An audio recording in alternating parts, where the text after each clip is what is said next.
Nah, yang ikhwannya gitu ya.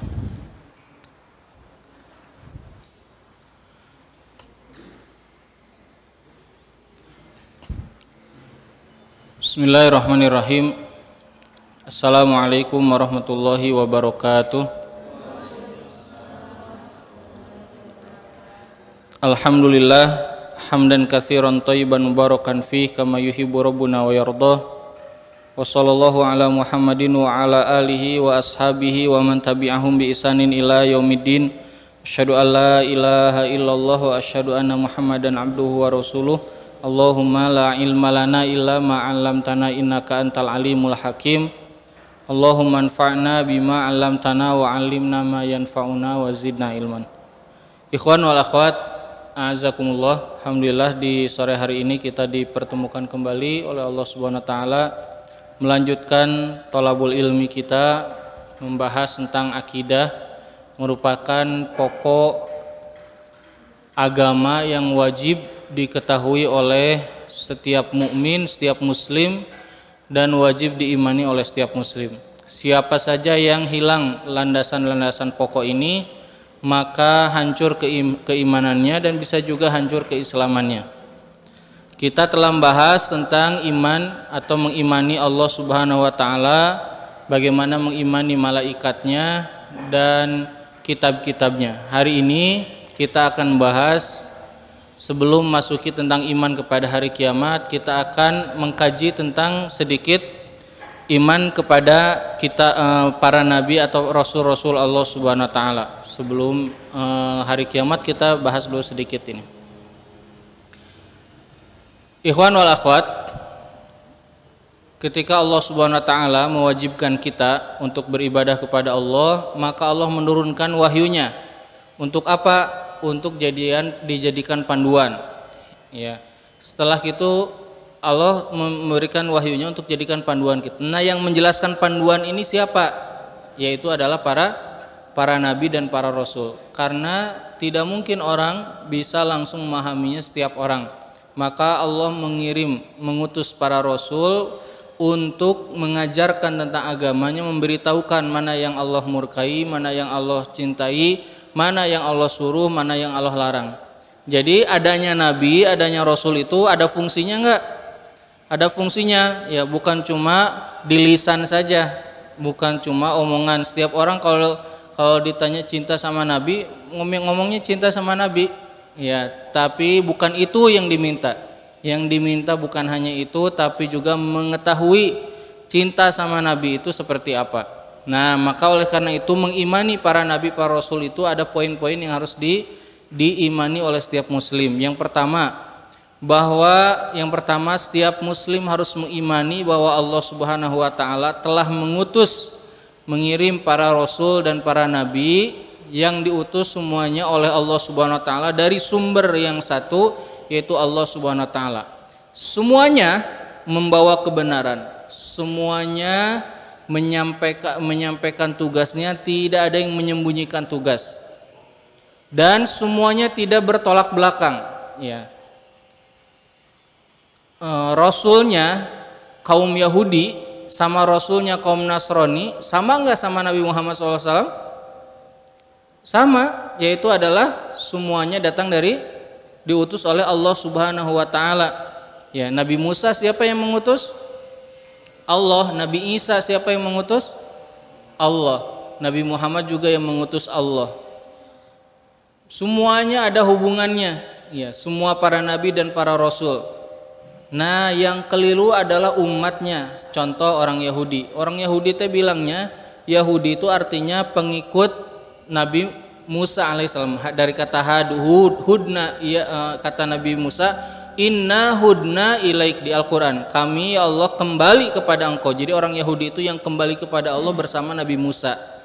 Nah, setelah Nabi Musa, ketika Nabi Musa menyampaikan apa yang Allah turunkan, mereka beriman semua enggak? Enggak, di antara mereka banyak yang kufur.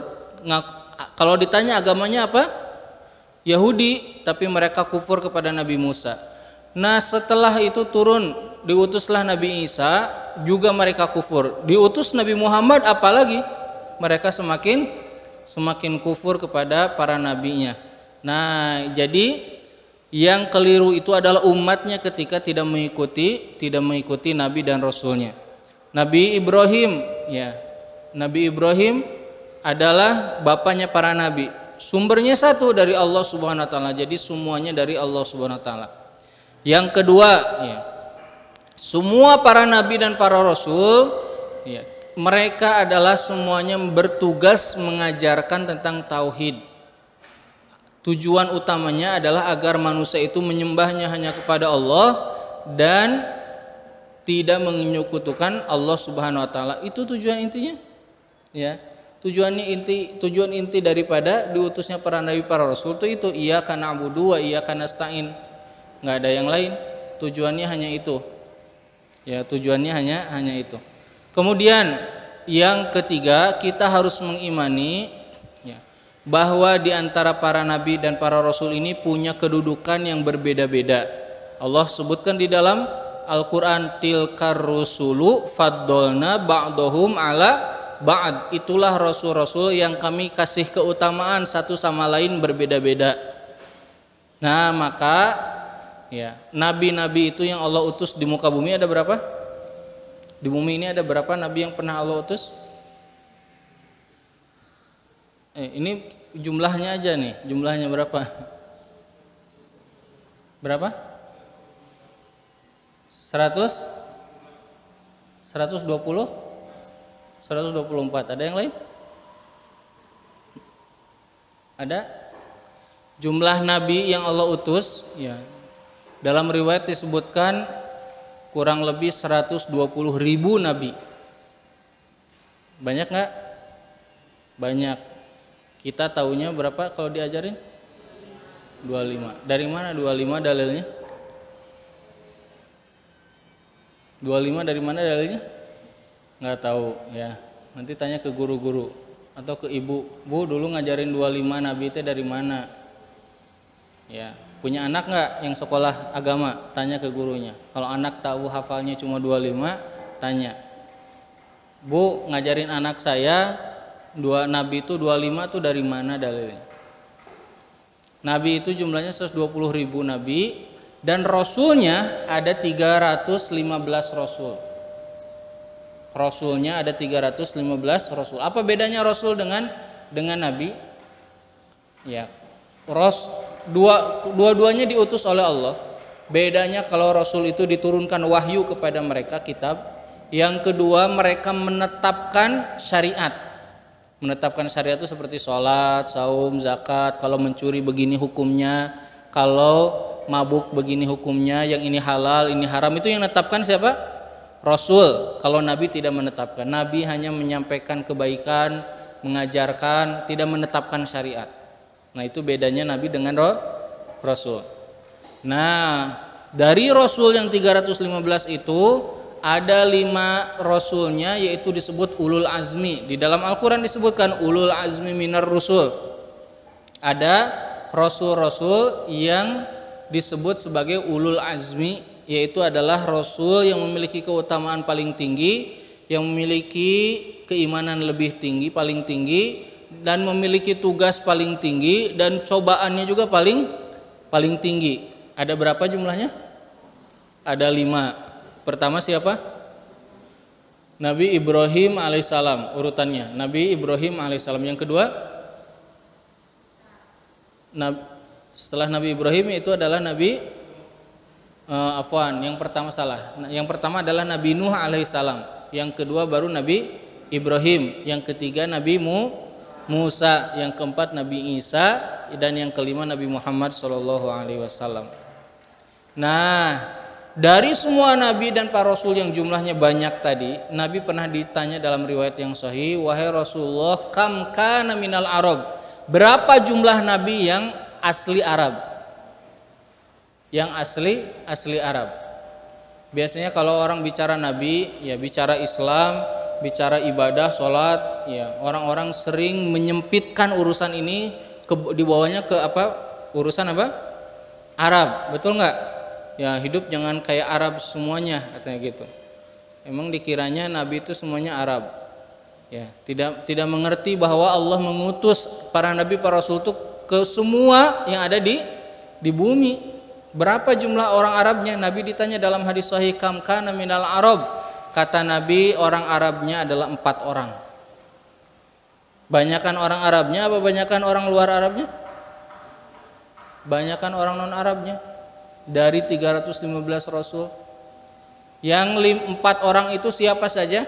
Ada yang tahu? Siapa aja? Siapa aja? Ada yang tahu nggak? Ahwat? Siapa aja? Yang orang Arabnya, asli Arabnya? Siapa? Nabi Muhammad SAW, itu udah pasti karena Rasulullah lahirnya di negeri Arab. Yang kedua siapa? Siapa? Isa, Ishak, bukan. Ishak orang Syam, ya, orang Palestina. Nabi Ismail, Ismail bukan juga, ya. Nabi Ismail keturunan dari Nabi Ibrahim. Nabi Ibrahim itu orang Irak, dari kota Babil, lahirnya di kota Babil. Irak tuh kalau zaman Rasul Persia, ya. Kata Nabi, yang 4 orang itu adalah Nabi Hud, Nabi Shalih, Nabi Syuaib, dan Nabi Muhammad SAW. Yang 4 orang itu Nabi Hud, Nabi Shalih, Nabi Syuaib, dan Nabi Muhammad SAW. Nah, ini pengetahuan ikhwan akhwat, ya. Kita suka mengajarkan ilmu agama itu tanpa baca lagi hadis, tanpa baca lagi buku, betul nggak? Ya, diajarkan aja. Dari mana? Dari dulu juga begitu. Itu sama kayak orang musyrik ketika ditanya, kata Nabi Ibrahim, ya, ma hadhihi tamasilul lati antum laha akifun, kata, ini teh apa-apaan sujud di depan berhala? Apa jawabannya? Kata orang musyrik, wajadna aba'ana laha akifin, dulu juga bapak kita gini. Ada dalil nggak mereka? Nggak ada dalilnya. Kita tuh dalam beragama begitu sekarang. Kalau ditanya apa dalilnya, dari mana landasannya, sumbernya, nggak tahu. Ya, dari dulu juga begini. Nah, padahal Allah menurunkan Al-Quran, menurunkan 2 wahyu, Al-Quran dan Sunnah, yang seharusnya kita belajar dan kita mengetahuinya sehingga kita bisa mengajarkan ke anak-anak kita itu berdasarkan ilmu. Nah, dari 4 itu tadi salah satunya adalah Nabi Muhammad SAW. Nabi Muhammad SAW, kalau kita bicara tentang Rasulullah, panjang sekali, ya, kisahnya sangat panjang sekali dan tidak akan pernah habis dibicarakan tentang keutamaan Nabi Muhammad SAW. Pokoknya Nabi Muhammad SAW adalah Nabi penutup akhir zaman. Jadi begini, dari para Nabi, para Rasul yang ada itu, ada 3 orang disebutnya dengan bapak-bapak dari manusia. Satu adalah Nabi Adam, ini bapak seluruh manusia yang ada di bumi. Yang kedua adalah Nabi Nuh, adalah bapak seluruh manusia setelah kejadian ditenggelamkannya bumi. Allah yang bilang di Al-Quran, ya, kata Allah dalam Al-Quran, dan kami jadikan, ya, yang berada di perahu Nabi Nuh itu humul bakin, itulah yang tersisa yang ada di bumi. Jadi keturunan yang ada di bumi ini semuanya adalah keturunan dari Nabi Nuh alaihissalam. Setelah itu ada namanya Nabi Ibrahim alaihissalam. Nabi Ibrahim adalah bapaknya para nabi. Nabi Ibrahim punya 2 putra, Nabi Ishak dan Nabi Ismail. Nabi Ishak ini, ya, punya putra namanya Nabi Yakub. Nabi Yakub itu nama lainnya siapa? Siapa? Nama lainnya Israel. Israel itu adalah nama Yakub. Dari mana dalilnya? Di Al-Quran. Lihat, semuanya tidak ada yang lepas dari apa? Dalil. Semuanya ada dalil. Kata Allah, kullu ta'ami kana halal li bani Israil. Semua makanan itu halal bagi Bani Israil kecuali illa ma harrama Israilu ala nafsih, kecuali yang diharamkan oleh Yakub, yaitu Israil. Jadi Nabi Yakub itu nama lainnya adalah Israil. Nah, keturunan Nabi Yakub itu mereka disebutnya Bani Israil. Nabi Yakub alaihissalam Ya, Nabi Yakub disebutnya Israel oleh Allah dalam Al-Qur'an disebutkan, dan keturunannya adalah Bani Israel. Nah, kenapa orang-orang Yahudi, orang Bani Israel? Jadi orang Yahudi itu selalu Bani Israel? Tidak. Ya, orang Bani Israel pasti Yahudi, tapi tidak semua Yahudi Bani Israel. Nah, dari kenapa mereka disebut Bani Israel? Agar mereka tahu, hei orang Bani Israel, kalian teh kufur terus, membenci terus Allah. Tahu nggak kalian dikasih nama apa? Bani Israel. Namanya anaknya siapa? Yakub. Nabi Yakub teh nyembah siapa?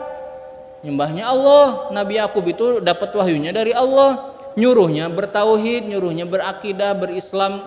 Kok kalian bilang-bilang ngaku Bani Israel tapi malah kufur? Maka mereka disebut Bani Israel agar ingat siapa bapak mereka. Nah, Nabi siapa tadi? Yakub itu turun ke bawahnya siapa? Nabi Yusuf. Kemudian turun lagi nabi-nabi lain sampai Nabi Musa, Nabi Harun dan seterusnya sampai kepada Nabi Daud, Nabi Sulaiman. Jadi semua para nabi dari orang-orang kaum Yahudi adalah keturunan Nabi Ishak, dan dari Ismail turun Nabi Muhammad Shallallahu Alaihi Wasallam. Maka Nabi Ibrahim disebutnya bapaknya para nabi. Nah, Nabi Muhammad Shallallahu Alaihi Wasallam disebut dengan Sayyidul Anbiya, ya, Nabi Rasul penutup akhir zaman yang memiliki keutamaan yang paling tinggi, yang paling dicintai oleh Allah Subhanahu wa taala, paling dekat dengan Allah Subhanahu wa taala.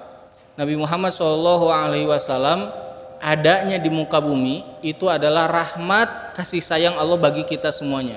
Kalau bukan karena Nabi Shallallahu alaihi wasallam diutus oleh Allah, nggak ada pengajian ini, nggak ada masjid ini, ya. Kita tidak akan sholat asar, semuanya adalah rahmat dari Allah Subhanahu wa taala. Maka Nabi Muhammad dilahirkan adalah rahmat bagi Allah. Nabi Muhammad diutus adalah rahmat bagi umat dari Allah. Nabi Muhammad diutus adalah rahmat bagi umat dari Allah Subhanahu wa taala. Nah, terkait Nabi Muhammad ini banyak sekali kisah-kisahnya, kita tidak bisa bahas hari ini. Tapi kita akan bahas kewajiban apa saja yang harus kita lakukan terhadap Nabi Muhammad SAW. Satu, kewajiban yang pertama yang harus kita lakukan kepada Nabi Muhammad SAW yaitu adalah mengimani, ya, setiap apa yang datang dari Nabi Muhammad SAW, meyakini bahwa semua yang datang dari Rasul itu benar. Tidak ada yang salah sama sekali. Siapa yang bilang? Nabi yang bilang. Kata Nabi, ma kharaja minni illa haq, enggak ada yang keluar dari lisanku kecuali benar. Jadi tidak ada yang keluar dari lisan Rasulullah kecuali benar. Maka kita harus mengimani semuanya.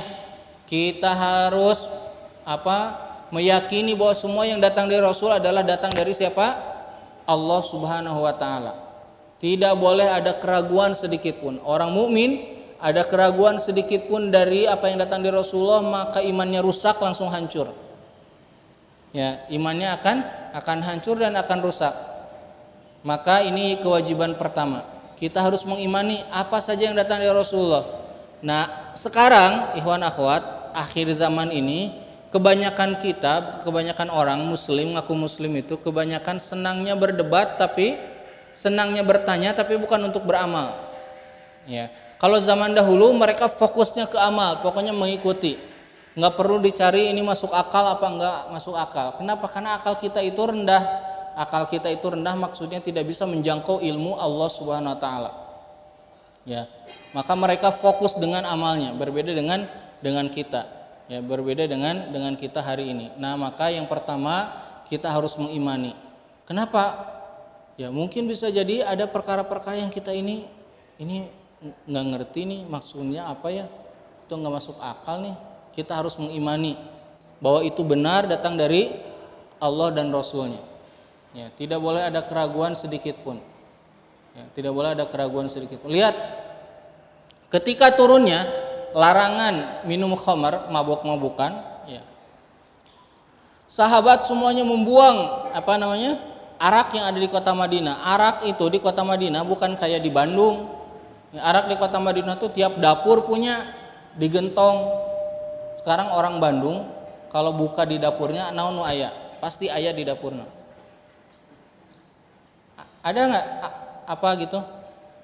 Kalau zaman dulu di Madinah, di kota Madinah itu adalah arak.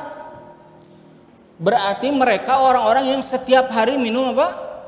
Minum arak. Ini suka dijadikan alasan oleh orang-orang, misalnya orang Jepang, Cina dan yang lainnya, atau orang-orang di Eropa. Wah, kami mah memang dari dulu juga begini, cuaca dan lain-lain. Emang Madinah enggak gitu.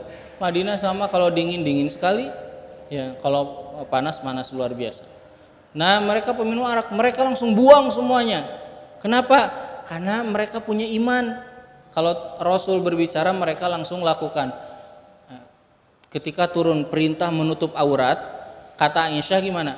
Kami para wanita pulang ke rumah, langsung kami ambil apa saja yang ada di rumah. Ayah gorden dicabut, ayah spray dicabut, ya ada apa taplak diambil, semuanya dipakai untuk menutup apa? Aurat. Oh, sekarang enggak. Ya, diskusi dulu itu yang maksud jilbab itu jilbab hati apa jilbab kepala yang dimaksud. Wah, diskusi itu. Kenapa? Karena hatinya kotor. Ya, hatinya penuh dengan penyakit hati, sehingga berat menerima apa? Menerima dalil, menerima wahyu itu berat. Menerima perintah itu berat. Menerima perintah itu banyak. Ketika orang bicara, ya misalnya ada seorang ustadz jelasin tentang keutamaan qiyamul lail. Ya, dia tanya, Ustadz, qiyamul lail itu yang benar tuh berapa rakaat? Kalau jam segini gimana? Jam segitu gimana? Terus debat. Qiyamul lail ente itu pengen debat. Ya. Pengen diskusi. Nah, banyak sekarang yang seperti itu. Nah, kita yang pertama adalah mengimani semua yang datang dari Rasulullah SAW. Mau itu masuk logika kita ataupun tidak masuk logika kita. Kita harus mengimani terlebih dahulu. Karena nanti akan ada tuh di penjelasan hari kiamat, hadis-hadis yang Rasul sampaikan gak masuk akal, tapi sahabat gak pernah nanya, dipercaya aja langsung. Ya, kayak misalnya kata Nabi SAW, nanti akan datang tanda akhir, di antara tanda akhir zaman, umat muslim itu kalau salamnya salam khusus. Kata sahabat, apa salam khusus itu? Salam eksklusif, hanya salam kepada orang yang akrab, yang kenal. Satu jamaah, satu majelis taklim, ya, satu lembaga. Kalau beda dia nggak akan salam. Kejadian nggak hari ini? Kejadian nggak? Kejadian. Ya. Kalau ngumpul-ngumpul beda ini, salam tara. Salam nggak ke yang lain? Tadi di luar tuh ke yang duduk-duduk salam nggak? Kita kan nggak. Ya, orang beda lembaga nggak mau salam. Ya, beda angkatan nggak mau salam. Wah, ini terjadi. Nah, sahabat dulu menerima itu dan mereka tidak mempertanyakannya. Kenapa? Karena itu harus diimani. Nah, itu yang pertama. Yang kedua, kewajiban kita kepada Nabi Muhammad SAW adalah mencintai Rasulullah SAW. Nah, mencintai itu adalah dibuktikan dengan mengikuti setiap apa yang datang dari Nabi SAW. Kalau orang mencintai, ya, dan tidak terbukti, kira-kira dikatakan cinta nggak? Cinta nggak? Misalnya gini, istri antum misalnya bilang, Kang, Mas saya tuh cinta banget sama Mas. Abi Umi tuh cinta banget sama Abi. Ya. Terus kata suaminya,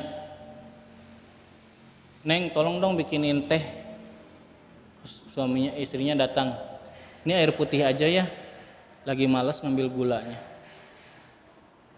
Terus kata suaminya, Neng tolong siapin baju ya, mau ke masjid, mau sholat Jumat.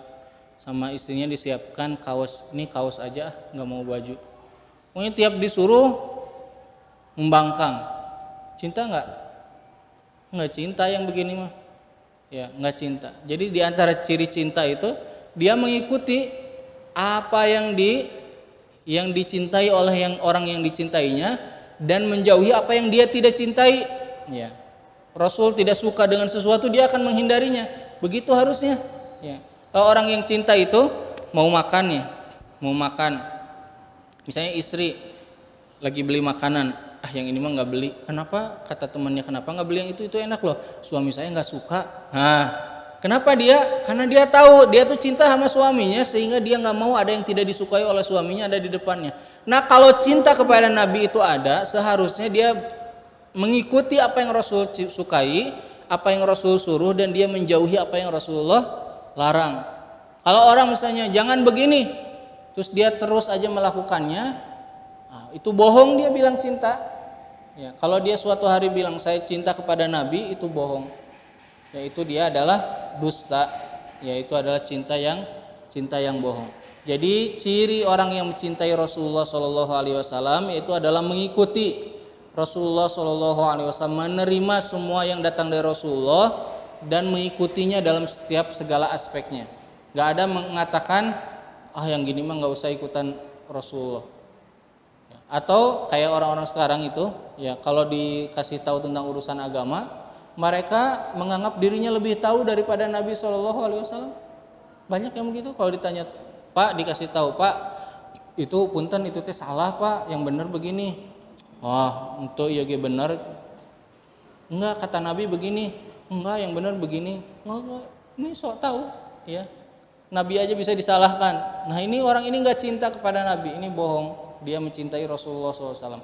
Nah, kenapa kita harus mencintai Rasulullah? Karena Rasulullah SAW adalah manusia yang telah berjasa sangat besar atas tersebarnya Islam di muka bumi ini. Ya, kita tidak akan tahu mana yang hak, mana yang batil kalau bukan karena Rasulullah SAW. Rasul dikejar-kejar, diboikot, diperangi, ya terus-terusan begitu, memikirkan umat siang malam, ya. Kemudian musuh di luar banyak sekali, Persia, Romawi, orang Yahudi, orang musyrik. Dan Rasul juga memikirkan sahabat. Ini sahabat ada yang miskin, ada yang belum makan. Ini sahabat ada yang datang dari Mekah, pedagang, datang ke Madinah. Madinah kota tani, kota pertanian, nggak bisa bercocok tanam. Gimana ini biar jalan urusan sosialnya? Lihat Rasulullah mikir banyak hal. Di sisi lain Rasul tiap hari didatangi Jibril. Nih wahyu hari ini harus dihafal sama Nabi, harus diajarkan kepada kita. Luar biasanya Rasulullah SAW. Makanya di dalam Al-Quran disebutkan, kata Allah, laqad ja'akum rasulun min anfusikum, telah datang kepada kalian Rasul dari golongan kalian, azizun alaihi ma'anitum, berat apa? Berat yang dipikul dia terhadap apa beban yang dia pikul, yang Rasulullah pikul dalam memikirkan umat. Harisun alaikum, mikirkan kalian terus siang malam. Harisun bil mu'minina raufur rahim. Rasul itu kepada orang beriman sangat sayang, sangat lembut. Rasul tiap hari berdoa. Pernah satu hari Aisyah bilang gini, Rasulullah doakan aku. Kata Rasul langsung angkat tangan. Kata Rasul, Allahumma gfir li Aisyah ma qaddamat wa ma akharat wa ma qaddamat min dzambihi wa ma ta'akharat. Kata Rasulullah, ya Allah, ampuni dosa Aisyah, dosa-dosa yang lalu dan dosa-dosa yang akan datang. Aisyah senang dengan doanya Rasulullah sampai ketawa-ketawa, sampai tidur, sampai saking senangnya. Kata Rasulullah, atasuri nabi doa ya Aisyah, kamu senang dengan doaku ya Aisyah? Kata Rasulullah, iya ya Rasulullah, siapa yang enggak senang dengan doa engkau? Terus kata Nabi apa? Wahai Aisyah, doa yang tadi itu adalah doa yang selalu aku bacakan setiap selesai sholat untuk umatku. Rasulullah setiap habis sholat mendoakan agar umatnya diampuni oleh Allah Subhanahu Wa Taala. Itu bukti Rasulullah memikirkan kita, betul-betul dipikirin kita itu. Sampai kata Aisyah, Rasul itu pernah satu hari sholat duduk, nggak kuat berdiri di rumahnya malam hari. Kemudian ketika ruku dan sujud terdengar suara tulangnya krek gitu. Kenapa kata Aisyah? Karena kelelahan ngurusin umat. Rasul selalu mendoakan kita. Rasulullah SAW menyiapkan syafaat untuk nanti di hari kiamat untuk kita. Pokoknya Rasulullah luar biasa. Itu tadi yang kedua. Jadi yang pertama kita harus apa? Harus mengimani semua yang datang dari Rasulullah, bahwa semuanya adalah benar. Yang kedua adalah, ini yang pertama nih, kalau ada ragu sedikit sudah rusak langsung imannya. Kalau dia kafir, dia langsung keluar dari Islam. Dia harus bersyahadat lagi kalau dia mau masuk Islam lagi. Dia harus bertaubat, bersyahadat. Nah, yang kedua yaitu adalah mencintai Rasulullah. Ciri mencintai Rasulullah adalah mengikuti Rasulullah dalam segala aspeknya. Jangan menghina sunnah Rasul sekalipun sedikit pun. Di dalam Al-Quran apa kata Allah? Abillahi wa ayatihi kuntum tastahzi'un. Apakah kalian kepada Allah dan ayat-ayatnya mengolok-olok? Qad kafartum, kalian sudah kafir. La ta'tadiru, kata Allah, jangan minta maaf. Allah yang bilang qad kafartum ba'da imanikum, sekarang kalian sudah kafir setelah sebelumnya kalian beriman. Maka jangan pernah mengolok-olok urusan apa? Sunnah Rasulullah dan apa yang datang dari Rasulullah SAW. Ada orang yang bercadar itu kumaha, ini bercadar eta lamun selfie. Nah, mengolok-olok ya. Sekarang semua orang bercadar, ahwat-ahwat bercadar semuanya, pakai masker. Siapa yang duluan menutup muka? Mereka yang bercadar, mereka yang paling sehat sebelum ada orang-orang menggunakan masker. Terus kita mengolok-olok. Ya, zaman Rasul ada orang mau makan pakai tangan kiri, kata Rasul, kul biyaminik, makan pakai tangan kanan. Dianya nggak mau, dia mau olok-olok yang begini aja disuruh, aku nggak bisa kata Rasul, kamu tidak mau melakukannya karena sombong. Di malam harinya dia tidur, tangan kirinya lumpuh masuk ke duburnya. Ya, ingat jangan sekali-kali menghina sunnah Rasulullah Shallallahu Alaihi Wasallam. Ya, jangan sekali-kali menghina sunnah Rasulullah SAW. Itu kita janggot meni panjang gitu, sini juga embe ya.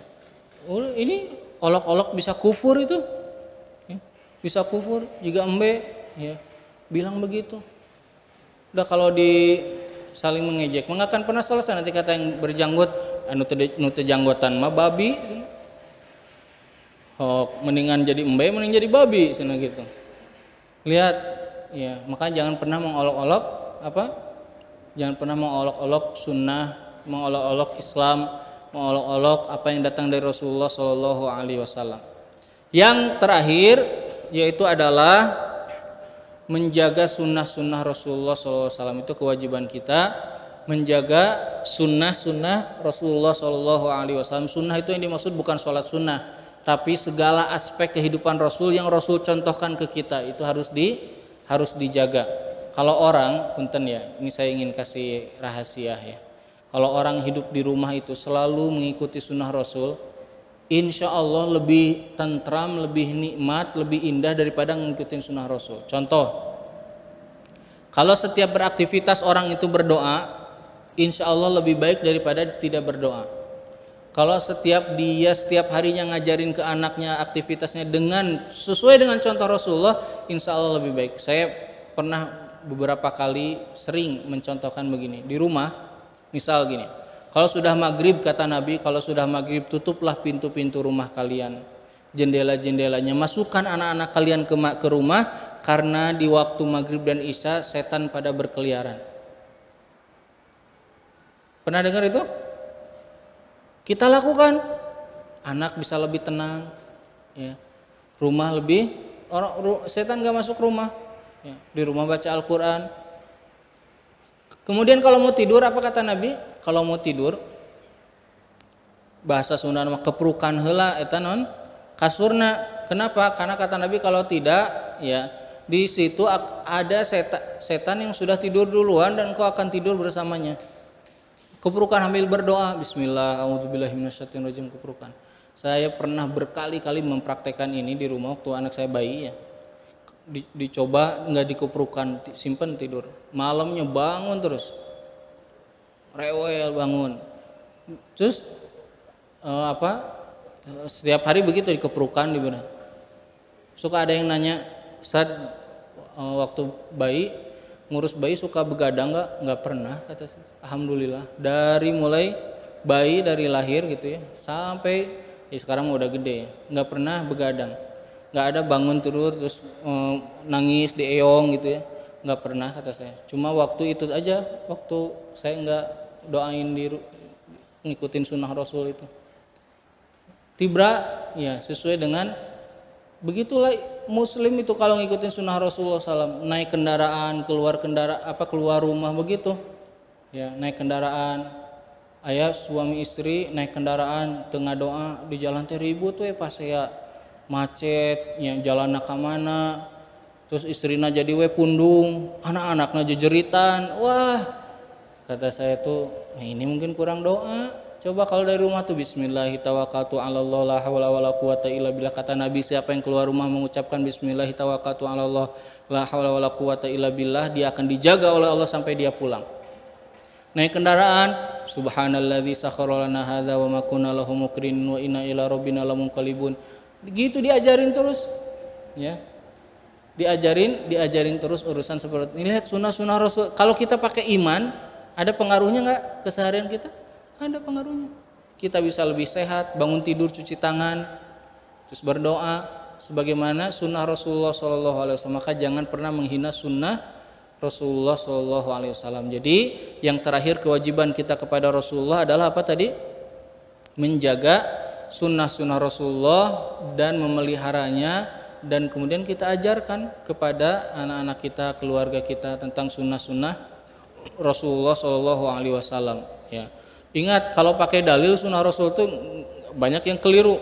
Ya. Saya mah mau ngikutin sunnah Rasul. Ya. Saya mah alhamdulillah udah seminggu nggak mandi, bajunya ini terus. Nah, itu mah jorok lain ngikutin sunnah Rasul. Rasul itu bersih sama rapi. Rasul itu wangi. Rasul itu suka wangian. Ya. Rasul itu bersih. Ya, lihat yang paling sehat siapa di bumi ini? Rasulullah. Dalam hidupnya cuma 2 kali sakit waktu disihir sama sakit waktu meninggal. Kalau manusia sekarang sering sakit, setahun pasti ngalamin sakit. Rasul sakitnya cuma 2 kali.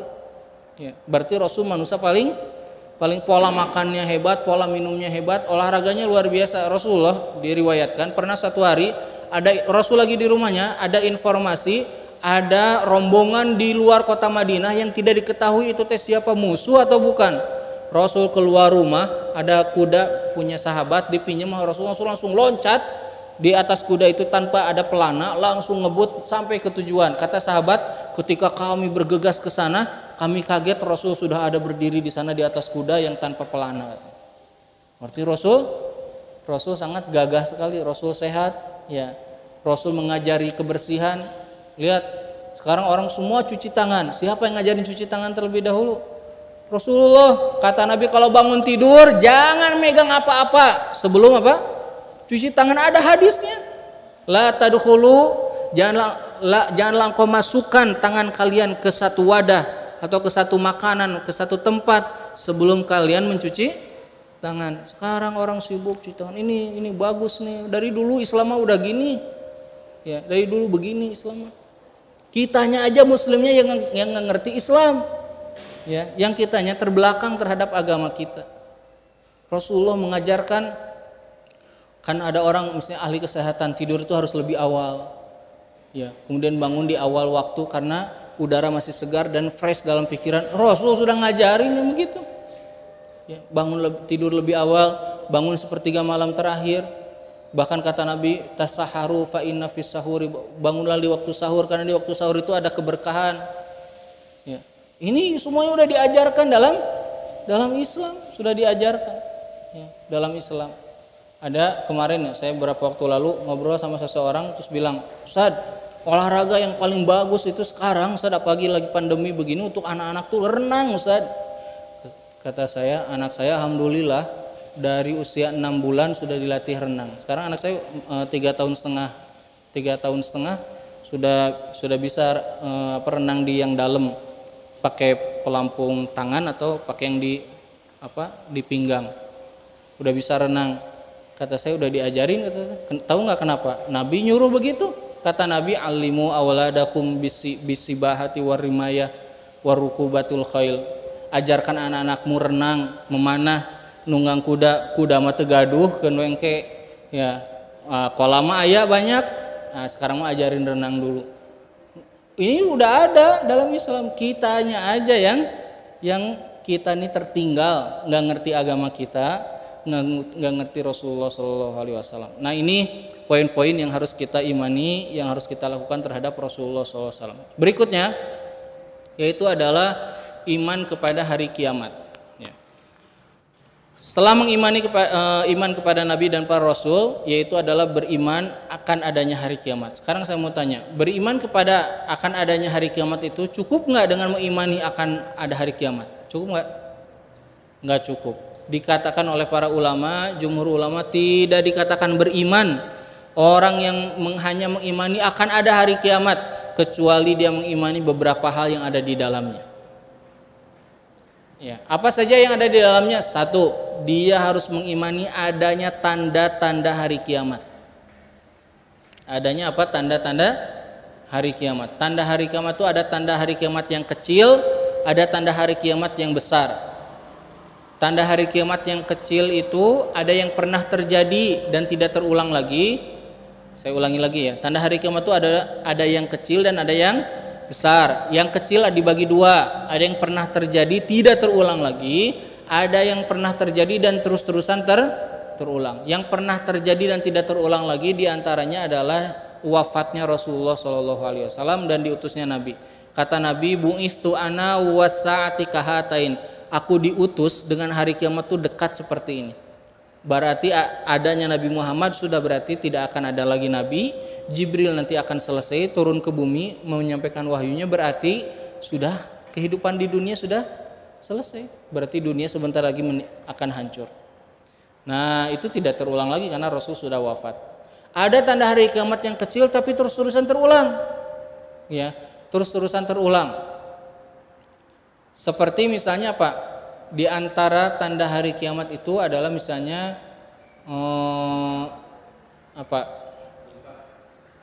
misalnya gempa, ya. Banyaknya zilzal, banyaknya guncangan di bumi.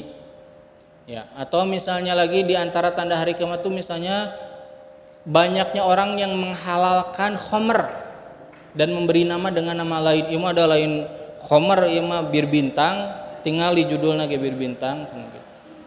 Ya, mereka memberi nama dengan namanya. Ini mah bukan khamr, wain. Apa khamr? Wain, katanya ini wain.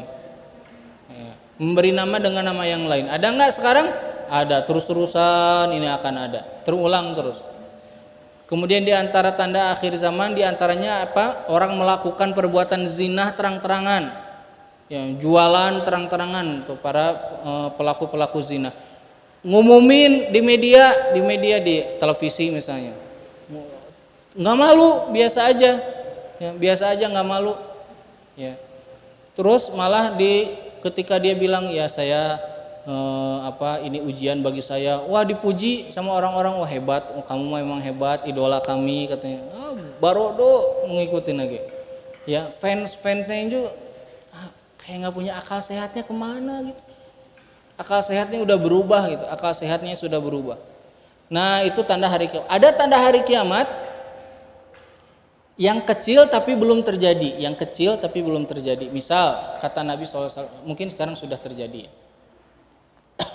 Sekarang sudah terjadi. Misalnya gini, kata Nabi, di antara tanda hari kiamat jazirah Arab itu akan hijau. Sekarang udah mulai tuh hijau, turun salju, ya buah-buahan murah di sana itu. Kayaknya mahalan di Indonesia. Sok di tanah Arab di mana nanemna, ya murah-murah di sana. Saya masih ingat waktu kuliah dulu di Madinah itu kalau beli anggur sakotak tuh bisa 10 real satu kotak gitu di depan Masjid Nabawi. Ya, mungkin sekarang udah berapa puluh real ya. Dulu masih murah 10 15 real. 15 real teh kali 3.000 sabaraha? 15 real kali 3.000 berapa? 45.000 sekotak. Ada anggur sekotak gede gini 35.000 ya. Anggur busuknya. Anggur bagus mah nggak akan ada di kita ya. Semurah-murahnya anggur sekotak gitu segede gitu. Ya, murah-murah. Itu keberkahan. Di antaranya lagi kata Nabi, ini tanda hari kiamat yang terus berulang-ulang. Di antara tanda hari kiamat akan banyak hujan turun di sebuah negeri tapi tidak mendatangkan keberkahan. Dulu ketika Nabi bilang begini, sahabat nggak pernah bilang nanya-nanya Rasul di negara mana itu teh gitu teh. Nggak ada, pokoknya beriman nanti akan aya gitu. Kejadian nggak? Kejadian di kita hujan terus-terusan malah banjir. Sekarang mulai tuh banjir di beberapa kota, beberapa daerah. Ya. Ada hujan malah jadi musibah, longsor. Nah, padahal hujan adalah keberkahan. Contoh hujan tidak berkah, contohnya apa? Saya masih ingat ya, saya ada di sebuah komplek di kota Bandung ya. Ceritanya gini, Di komplek itu lagi hujan. Saya lagi ada di satu rumah di situ. Rumah jamaah saya. Terus kan mau pada mandi, mau pada ke air gitu. Airnya habis. Lagi hujan gede itu. Terus yang punya rumah nelfon ke PDAM. Pak, pesen air satu tangki. Berapa harganya? Sekian ratus ribu. Oh ya dikirim ya Pak, alamatnya ini. Saya teh heran. Itu kan keur hujan cek teh. Nah, beli air ya. Kan lagi hujan ini tuh kok beli air gitu. Nah, kenapa? Itu tidak barokah. Kita ini hilang keberkahan. Nah, tadi kayak Nabi yang bilang itu, kapan bilangnya? 14 abad yang lalu. Bilang begitu berabad-abad yang lalu dan kejadian kita melihatnya. Nah, ini tanda hari kiamat yang banyak sekali contoh-contohnya. Contoh-contoh tanda hari kiamat banyak. Di antaranya ada lagi, di antara tanda hari kiamat adalah manusia atau umat Islam membangga-banggakan masjid-masjidnya. Ada yang menafsirkan juga membanggakan majelisnya. Ya, kayak gitu. Sekarang antara kajian, majelis taklim kajian dengan kajian lain, wah pasti ya berantem. Kenapa saling membanggakan? Ini kejadian-kejadian begini. Taib, itu tanda hari kiamat. Tanda hari kiamat yang besar itu ada peristiwa-peristiwanya yang sangat panjang sekali yang juga tidak bisa dikisahkan satu persatu dengan detail. Di antaranya adalah munculnya siapa? Dajjal. Ini harus kita imani, hadisnya sahih dalam Bukhari, Muslim dan yang lainnya, bahwa Dajjal akan ada oleh Allah dimunculkan di bumi ini. Dia manusia, tapi oleh Allah diberikan kelebihan berbeda dengan yang lain.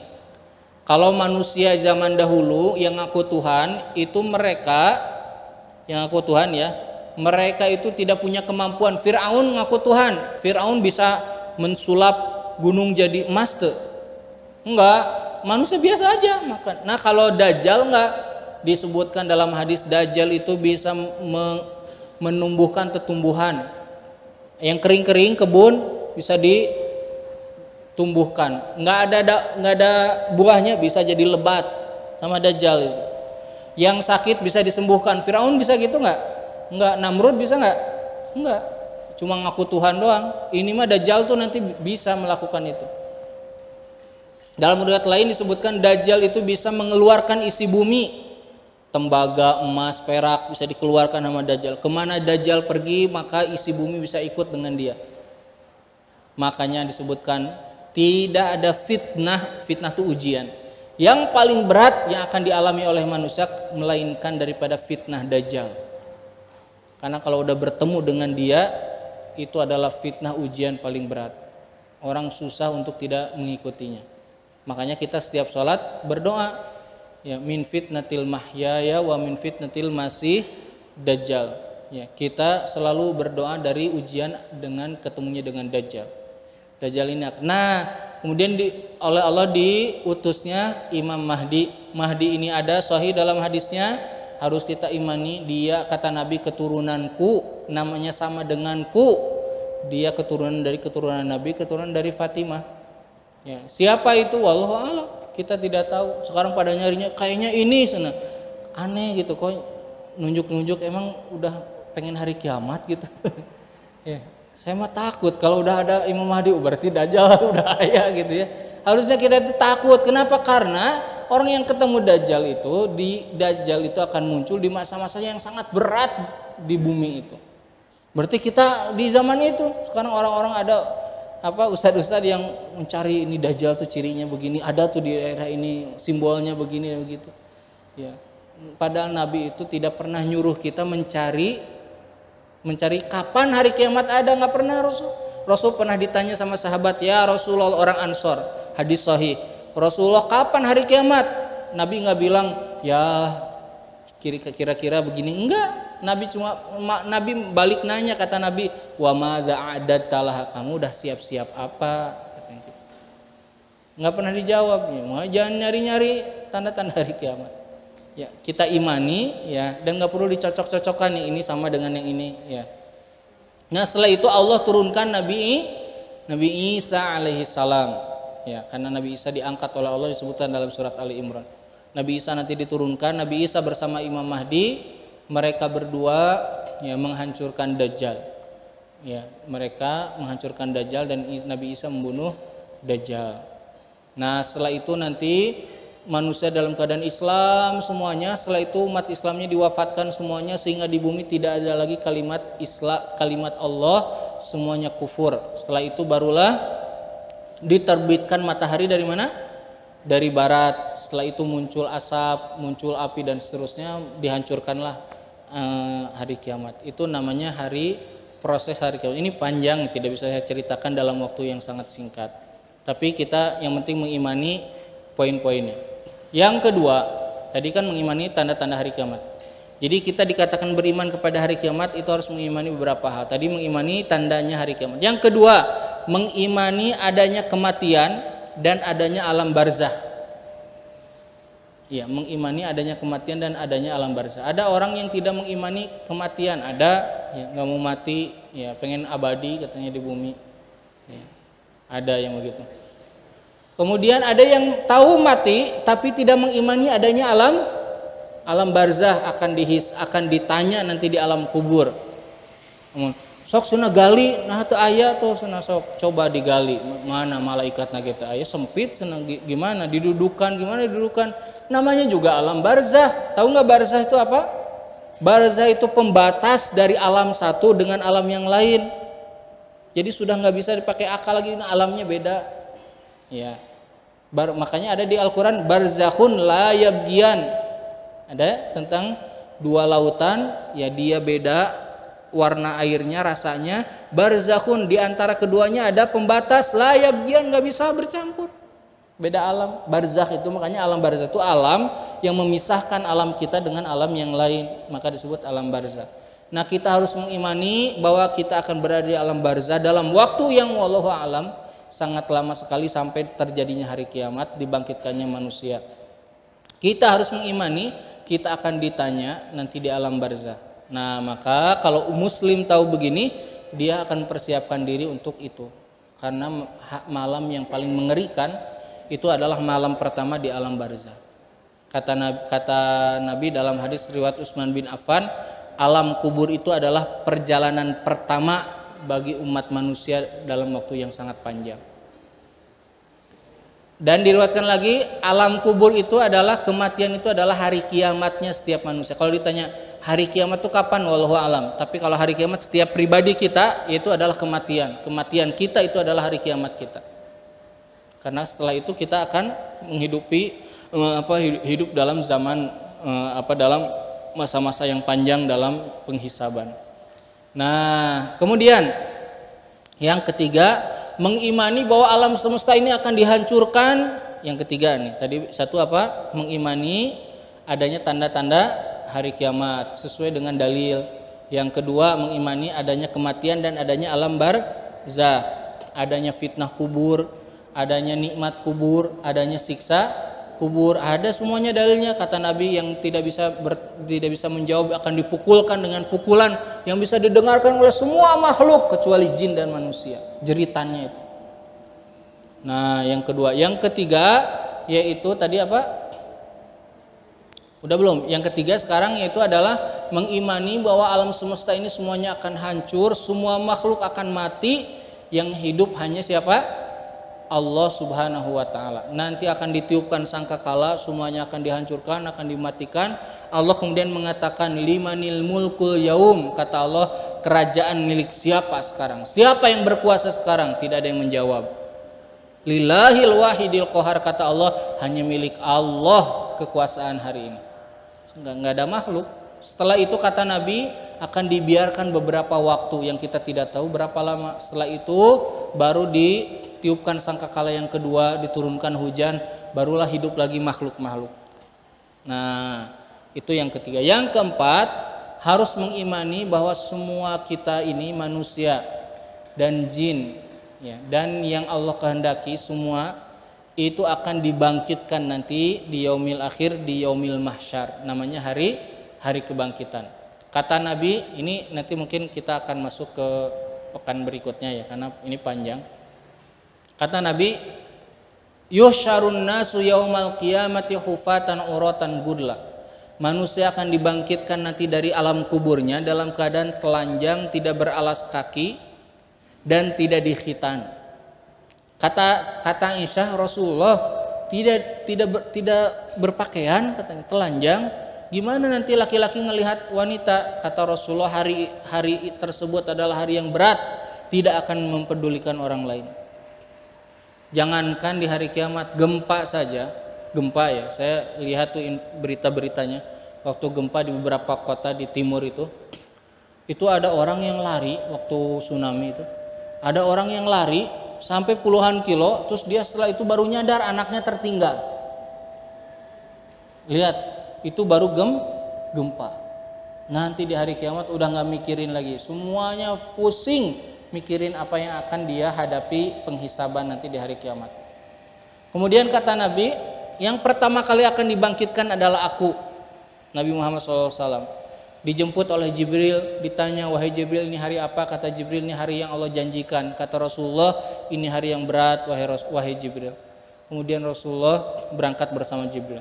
Tapi yang pertama kali dikasih pakaian oleh Allah yaitu Nabi Ibrahim alaihissalam. Manusia akan dibangkitkan nanti dari alam kuburnya sesuai dengan amal yang sudah dilakukan. Kata Nabi, ya, yuhsyarul mutakabbiruna yaumal qiyamati ka'amsalid durrah. Kata Nabi, orang-orang sombong yang gak mau baca Al-Quran, gak mau dengarkan ayat-ayat Allah, dengarkan hadis-hadis Nabi, akan dibangkitkan nanti di hari kiamat di padang mahsyar ka'amsalid durrah, kecil-kecil, manusia-manusia kerdil kecil. Kata Nabi, yadussuhumun nas yaumal qiyamah, manusia akan nginjek-nginjek mereka nanti di hari kiamat. Dulunya sombong di dunia, kecil-kecil. Allah Maha menghendaki manusia nanti kok jadi kecil saya. Orang-orang sombong. Kata Nabi, ada yang dibangkitkan oleh Allah Subhanahu wa taala dalam keadaan berjalan dengan kepalanya ngagusur-gusur dengan kepalanya. Kata sahabatnya, Rasulullah, gimana orang bisa berjalan dengan kepalanya? Kata Nabi, Allah mampu membuat orang berjalan dengan kaki, Allah juga mampu membuat orang berjalan dengan kepala. Ada yang kata Nabi nanti ketika dibangkitkan, dalam riwayat disebutkan, nanti dia akan miring badannya. Ada yang sesuai dengan amal yang sudah dilakukan. Kalau orang beriman dia bercahaya, ya, para mujahid yang meninggal di medan perang dia ada darahnya wangi. Orang yang meninggal di waktu haji dia sambil bertalbiyah, semuanya sesuai dengan apa? Amal. Nggak ada urusan sama jabatan, nggak ada urusan sama gaji, nggak ada urusan sama rekening di saldo rekening, nggak ada urusan sama rumah, sama mobilnya apa, nggak ada semuanya itu. Ya. Semuanya urusannya sama amal, nggak ada yang lain. Semuanya sama amal urusan.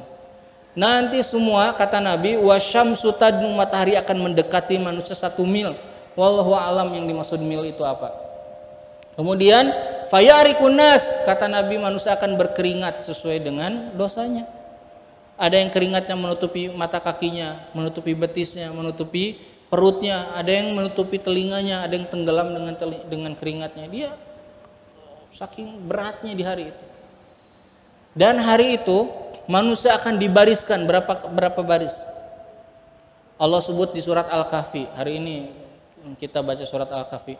Wa uridu ala rabbika saffa. Kata Allah, manusia akan dibariskan semuanya dari zaman Nabi Adam sampai hari kiamat, saffan, 1 baris.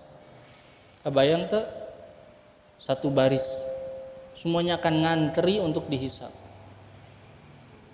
Ya, hari yang berat, saking beratnya maka orang-orang minta pertolongan kepada para nabi.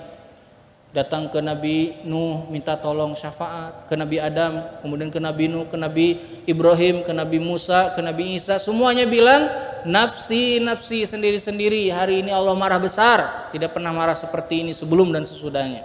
Sendiri-sendiri, gak ada yang mau menolong. Datang kepada Nabi Muhammadlah satu-satunya manusia yang berani sujud di hadapan Allah dan meminta kepada Allah. Kemudian kata Allah, ya Muhammad kum, wahai Muhammad bangun, mintalah. Kata Rasulullah, ya Allah ampuni umatku. Kemudian dibentangkanlah telaga Al-Kautsar nanti di padang mahsyar. Semua umat Nabi Muhammad akan masuk ke situ. Tiba-tiba ada yang dicegat di gerbang telaga Al-Kautsar, nggak boleh masuk. Kata Rasulullah, wahai malaikat, itu umatku. Kata malaikat, wahai Rasulullah, engkau tidak tahu setelah engkau meninggal mereka ngaku-ngaku umatmu, mereka tidak suka dengan sunnahmu. Hati-hati ya, orang yang suka mengolok agama, tidak suka dengan sunnah Rasul, ya, semuanya pasti akan dibalas. Tidak akan ada yang luput dari Allah SWT. Semuanya akan terlihat nanti di hari kiamat. Kemudian setelah itu ya nanti akan dihisab, akan dipanggil, semuanya akan diantrikan, dibariskan dan akan dihisab. Ini hari yang panjang. Hari yang panjang ini kata Allah fi yaumin, satu hari, miqdaruhu, panjangnya satu hari ini khamsina alfasanah, selama 50.000 tahun. Maka kata Nabi, hari yang panjang ini bagi orang yang bertakwa seperti hari yang pendek, seperti antara zuhur dan asar. Karena mereka akan didahulukan untuk dihisab dan masuk ke dalam surga. Orang-orang yang banyak dosa lama ngantri.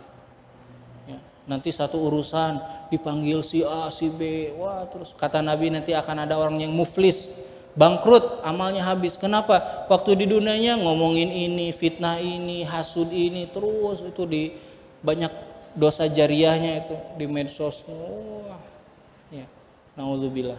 Nah ini proses yang sangat panjang. Nanti apa sih yang harus diimani dalam hal ini itu banyak sekali ya. Yang harus diimani nanti akan ada namanya hari penghisaban, akan ada namanya ampunan Allah, akan ada namanya mizan. Mizan itu timbangan. Setelah itu surga neraka. Sudah selesai tentang hari kiamat. Insyaallah pekan berikutnya bareng dengan urusan takdir ya. Penutup materi akidah. Jadi berarti masih tersisa apa yang dihisab itu apa. Kita harus tahu yang dihisab itu apa ya, dihisabnya gimana, ada nggak ampunan teh apa aja. Kemudian setelah itu mizan itu apa, timbangan itu apa. Habis itu ada sirat ya, sirat hadisnya sahih dalam Bukhari dan yang lainnya, sirat yang akan dilalui oleh setiap manusia. Kemudian setelah itu ada surga dan neraka. Nah setelah itu nanti baru iman kepada takdir. Insyaallah satu pertemuan lah nanti di pekan yang akan datang. Saya kira sampai sini dulu ya untuk pertemuan di hari ini. Sudah 1 jam lewat. Kita lanjutkan dengan tanya jawab. Baik, silakan kalau mau ada yang bertanya. Saya kira cukup untuk itu ya, untuk hari ini. Maka kalau ada yang mau ditanyakan silakan boleh.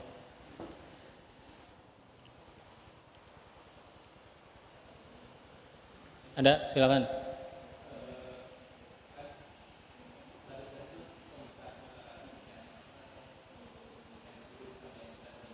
Iya.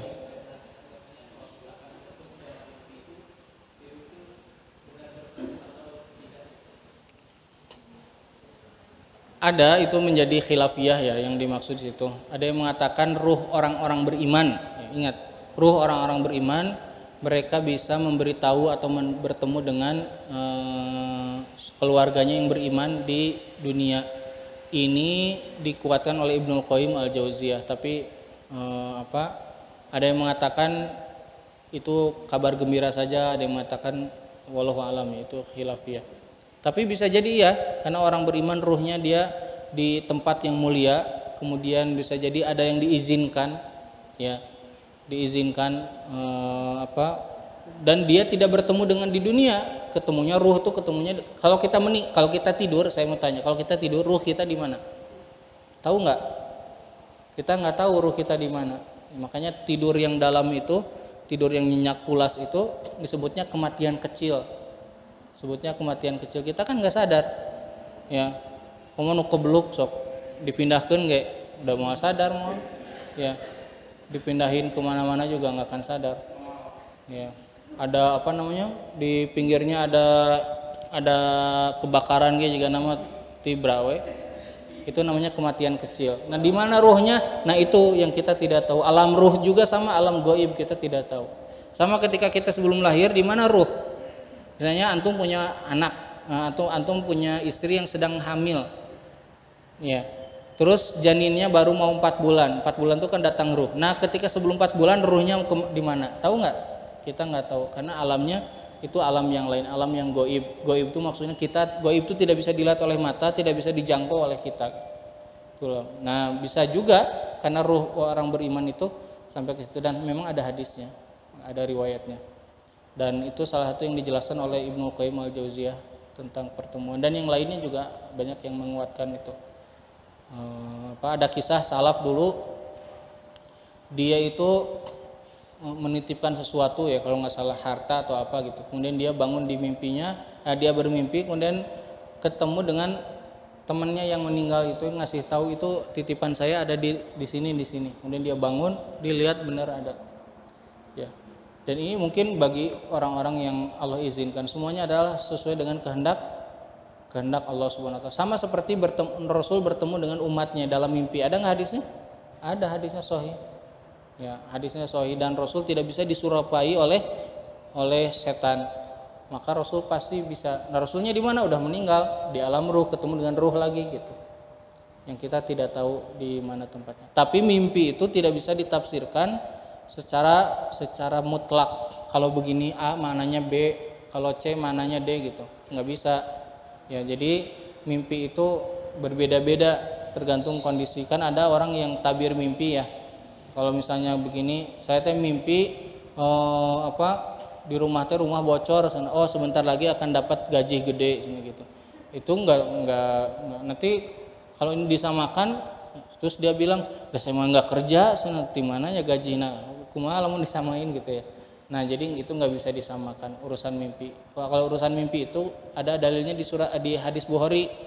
Kata Nabi, kalau dia bagus maka datang dari Allah, kalau buruk datang dari setan. Kalau dia baik maka minta agar itu terjadi. Kalau buruk berlindunglah dan yakinlah itu tidak akan terjadi. Nah, itu kaidah untuk urusan mimpi. Ya, untuk urusan gitu ya. Ada lagi ditanyakan? Enggak? Silakan. Ada pertanyaan? Tidak ada, alhamdulillah. Ini nggak ada pertanyaan lagi. Sudah cukup, taib. Saya kira sampai sini dulu. Ya, mudah-mudahan bisa difahami materinya.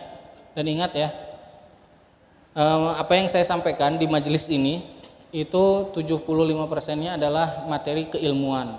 Jadi belajar berarti isinya, bukan ceramah, nasihat. Tadi saya khutbah Jumat di Padalarang, isinya apa? Nasihat, ceramah. Kalau di sini mayoritas materinya adalah ilmu, ya. Karena kalau ikhwan akhwat mau dengar nasihat, mau idhoh, ceramah-ceramah nasihat banyak bisa didengar di YouTube, di mana ya. Harus sabar, harus tawakal, harus semangat, itu banyak. Tapi ini materi ilmiah. Materi ilmiah mananya adalah materi yang membahas keilmuan agama. Ya, yang membahas keilmuan agama. Jadi harus dibedakan antara belajar sama dengerin ceramah. Ya, sama dengerin ceramah. Saya kalau mau berangkat ngisi khutbah Jumat, tadi istri saya ikut sama anak saya ke Padalarang. Mereka nungguin di mobil. Suka nanya, udah nyiapin materi apa gitu ke saya. Saya bilang belum, nanti aja lihat di sana situasi masyarakatnya gimana. Kan isinya nasihat. Kalau menyampaikan materi, ya hadis segala macam, kayak tadi akidah dan lain-lain, mungkin perlu ini. Tapi kalau nasihat, semua orang bisa menyampaikan nasihat, bisa. Tapi tetap harus pakai ilmu landasannya, harus tahu ayat, dalil, ya hadis gitu. Tapi mayoritas isinya bukan ilmiah gitu. Kalau ilmiah tuh semuanya materinya keilmuan gitu. Kalau nasihat mungkin materi keilmuannya 20%, sisanya nasihat semuanya gitu. Nasihat semuanya. Dan nasihat itu yang paling baik adalah yang membuat diri kita semakin takut sama Allah Subhanahu wa taala. Bukan yang membuat diri kita ini banyak ketawa. Nah, salah. Ya, ada murid saya tanya, "Kenapa kajiannya ngundang ini?" Kata saya tuh. Kan nanti kalau maksudnya kenapa rutin ngundang ini, kata saya tuh, sesekali aja. Rara sepen ustaz cenah eta mah 2 jam teh seueuri we hungkul cenah tepi ka beres. Atuh cek eta mah pelawak. Nah, ingat ya, mau itu yang benar adalah yang membuat diri kita takut, ya, membuat diri kita takut, bukan membuat kita ketawa-ketawa dari awal sampai akhir, sampai ingat banget bobodoran anak gitu ya. Nah, bukan yang begitu.